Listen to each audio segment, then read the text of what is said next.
In 475 BC, a Chinese fish farmer named Fan Li wrote something that would change how civilizations fed themselves for the next 2,000 years. His treatise, the Yang Yu Jing, described a method so efficient that a single installation could produce more protein per square foot than cattle ranching, more nutrition per acre than any industrial farm. And once you built it, it would feed your family for decades without buying feed, without permits, without depending on anyone. Fan Li's methods survived wars, dynasties, and empires because the knowledge was too valuable to lose.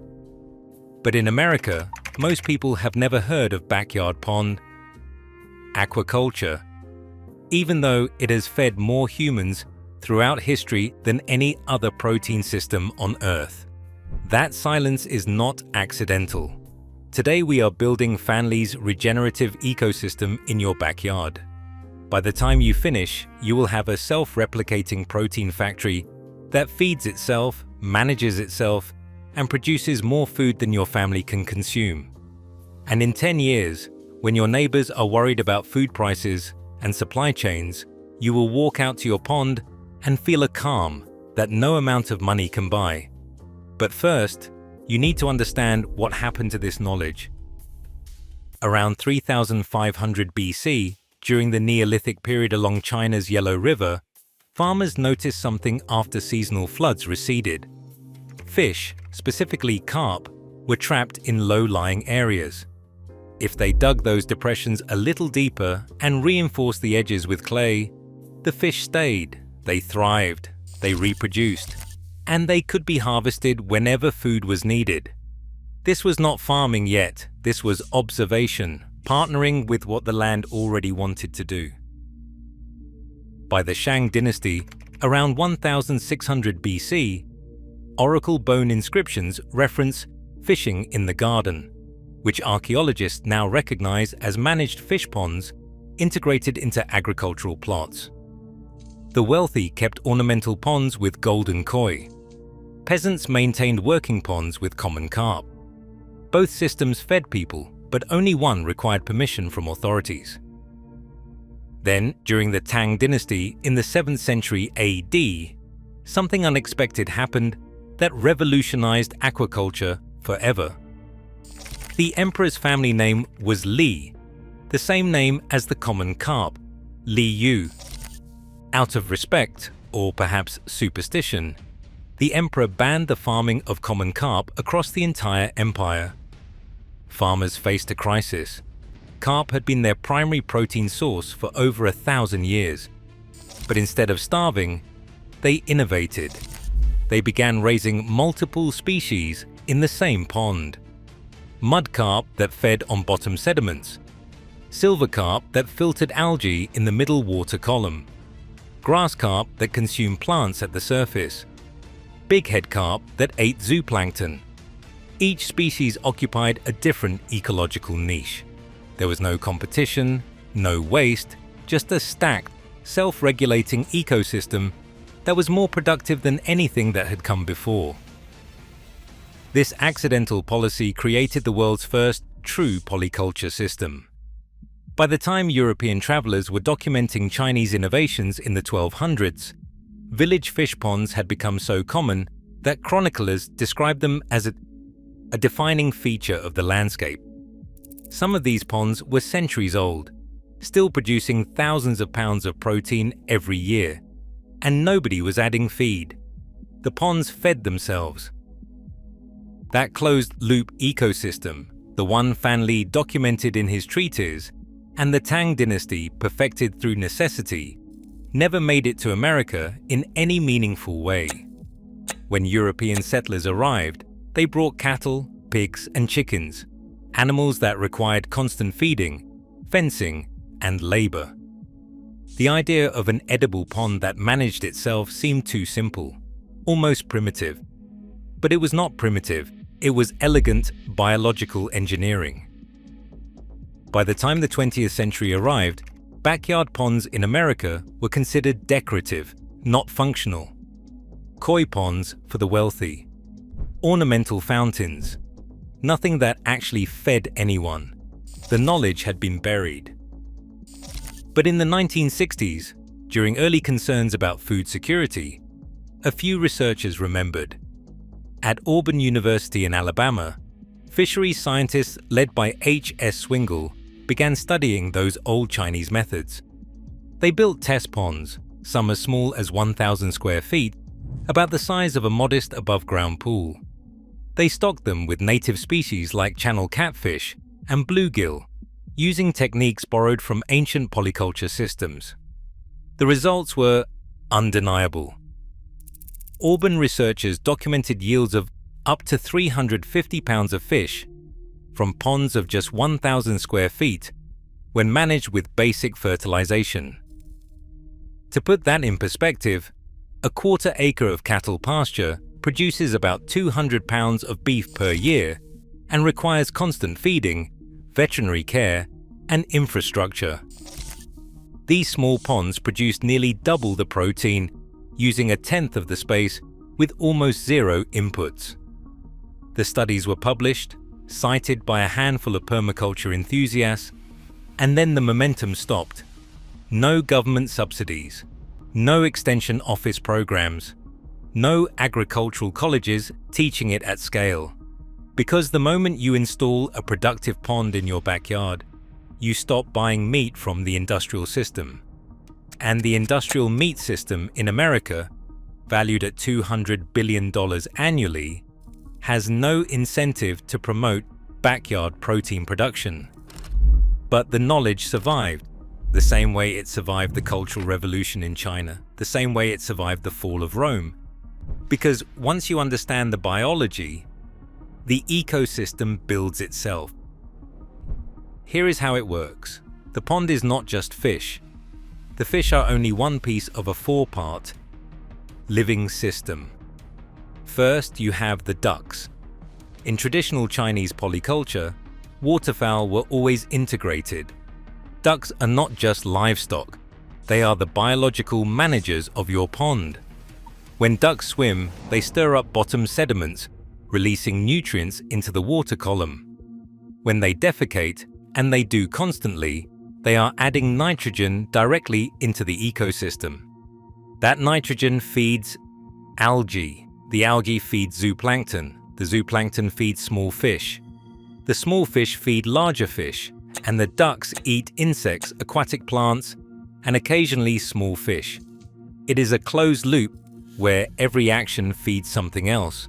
A small flock of 3 to 5 ducks will also give you eggs. Khaki Campbell ducks, one of the most productive breeds, lay between 280 and 340 eggs per year per duck. That is 840 to 1,700 eggs annually from a tiny flock. Research shows that ducks with access to pond ecosystems can forage up to 30% of their nutritional needs from insects, aquatic plants, and small organisms, drastically cutting your feed costs. You are stacking functions. The ducks fertilize the water. The pond feeds the ducks. The fish clean up excess nutrients. The plants filter what is left, and you simply harvest the surplus. Second, you have the plants. Aquatic vegetation is not decoration. It is the kidneys and lungs of your permaculture pond. Cattails are one of the most efficient biological filters on Earth. Their roots pull excess nitrogen and phosphorus out of the water, preventing algae blooms and keeping the ecosystem balanced. A ring of cattails around your pond's shallow edges will do more for water quality than any expensive mechanical filter. Water lilies provide shade, which lowers water temperature and reduces evaporation in summer. Submerged plants like hornwort and anacaris release oxygen during the day, critical for fish health. Floating plants like water lettuce and duckweed absorb nutrients so efficiently that wastewater treatment facilities use them. Duckweed in particular is remarkable.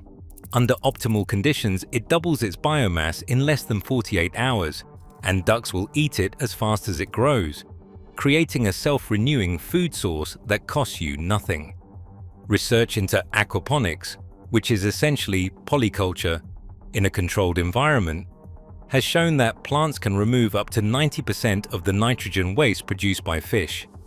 The plants absorb the nitrates. The water stays clean.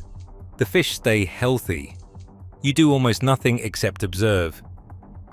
Third, you have the fish. For most of the United States, bluegill and channel catfish are the easiest and most legal options. Bluegill grow slower but require zero care. Stock them once and they reproduce on their own, creating a self-replenishing food source. They reach harvestable size about 6 to 8 inches in roughly 2 years. Channel catfish grow faster, reaching 1 to 2 pounds within 18 months in a well-managed pond. Tilapia grow even faster and taste better. Under optimal conditions, they reach 1 pound in just 5 to 6 months. A small pond stocked with 50 tilapia fingerlings can yield 40 to 50 pounds of harvestable fish within a single growing season. However, tilapia are illegal in some states because they can become invasive in warm climates. Check your local regulations before purchasing. And fourth, you have beneficial bacteria. These invisible workers convert fish waste ammonia into nitrites, then into nitrates that plants absorb. This nitrogen cycle is the backbone of the entire ecosystem. Once it is established, it balances itself.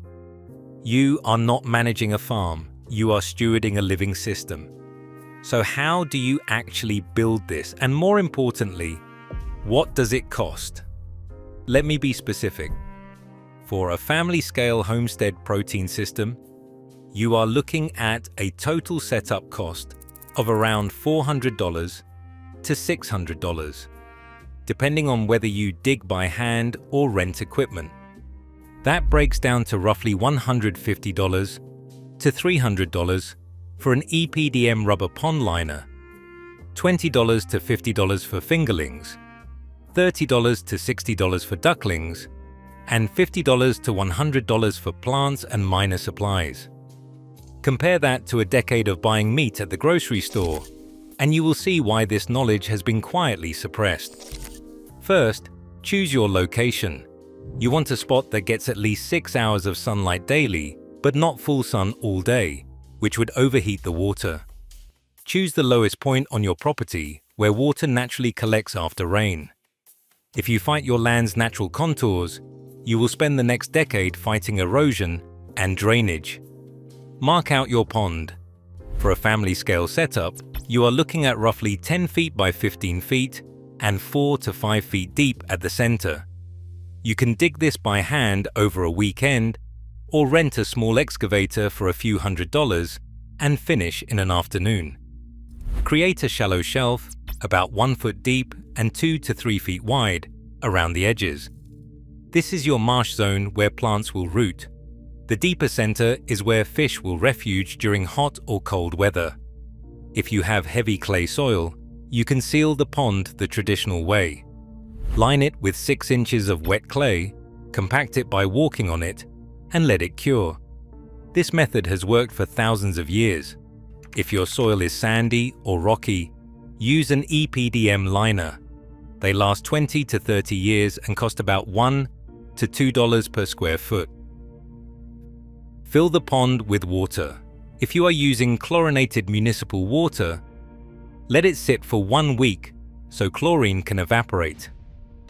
If you are using well water or rainwater, you can stock immediately.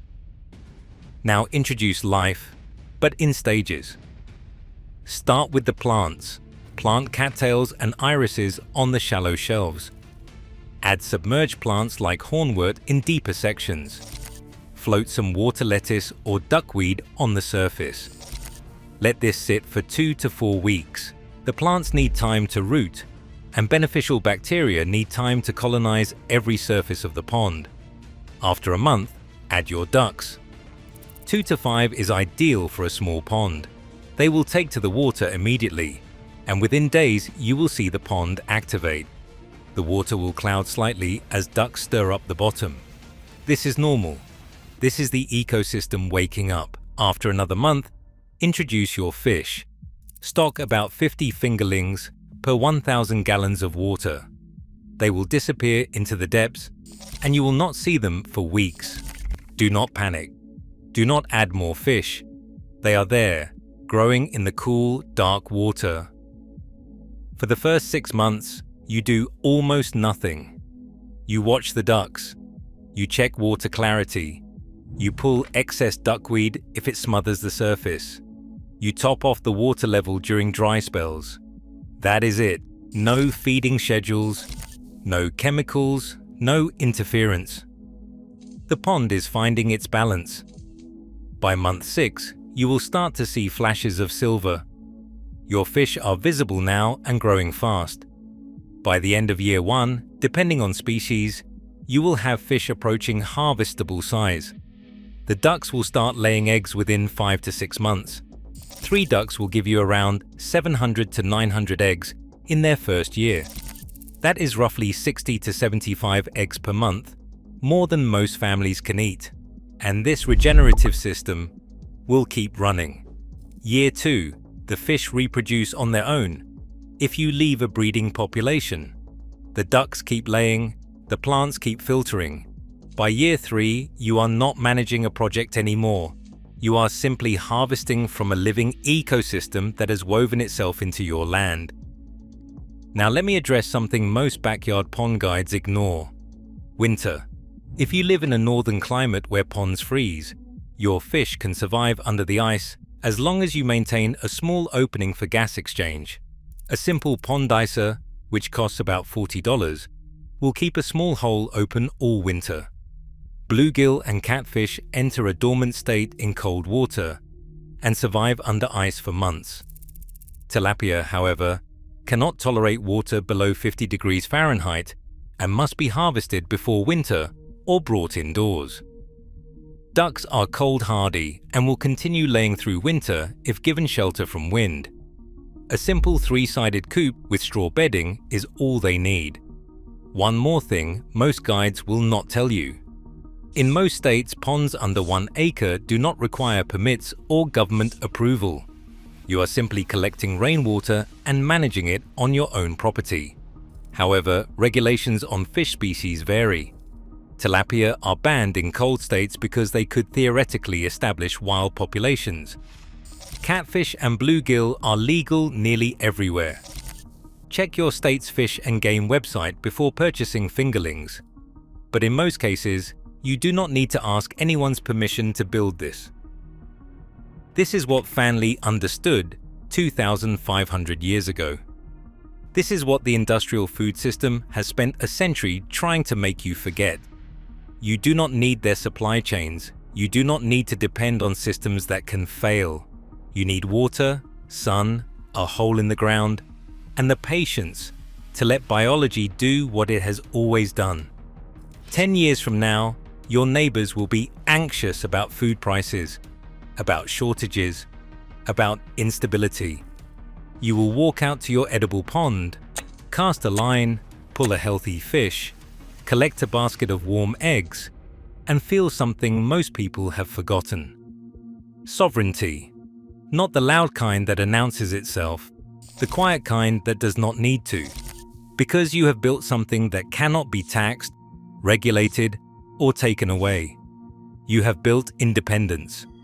If this opens something for you, if you can see yourself standing by that pond 10 years from now, subscribe so you do not miss the next system we uncover. Share this with someone who is ready to stop asking permission. The knowledge is here, the choice is yours. The pond is waiting.